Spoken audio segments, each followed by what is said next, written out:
कोल्हापुरातील राधानगरी येथील धक्कादायक घटना। फ्री फायरच्या नादात मुलाने उडवले 5 लाख।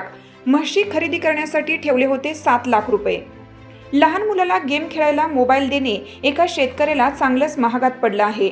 म्हशी घेण्यासाठी शेतकरी बापाने 7 लाख रुपये दिवस रात्र काबाड कष्ट करून साठवले होते। पण 6वी शिकणाऱ्या त्याच्या मुलाने फ्री फायर गेम खेळताना नकळत 5 लाख रुपये उडवले। खात्यातील पैसे गेल्याच्या मेसेजमधील ट्रान्झॅक्शन आयडी वरून सायबर पोलिसांनी या गुन्ह्याचा उलगडा केला।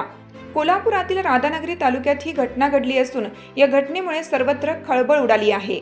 पोलिसांकडून मिळालेल्या अधिक माहितीनुसार राधानगरी तालुक्यातील एका शेतकऱ्याने मोठ्या कष्टाने स्वतःचा म्हशीचा गोठा उभा केला।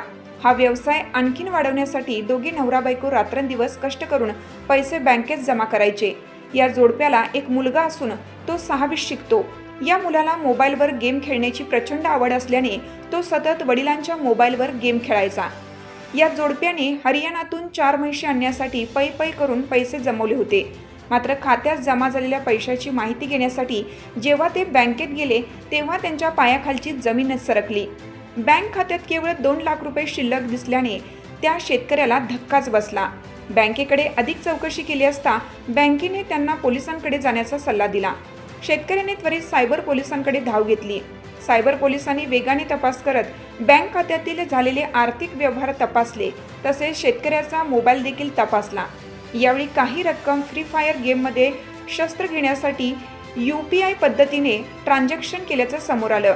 अधिक तपास केला असता वडिलांच्या गुगल पे, फोन पे सारखे UPI असलेल्या मोबाईलमध्ये फ्री फायर गेम खेळत असताना नकळत आभासी शस्त्र घेण्यासाठी त्या मुलाने ट्रान्झॅक्शन केल्याचा धक्कादायक प्रकार समोर आला।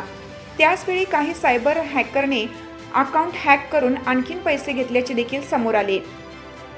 बँकेशी संलग्न मोबाईल नंबर असल्याने सर्वांनी आपल्या मोबाईलचा आणि त्यामधील ॲप्सचा योग्य वापर करावा।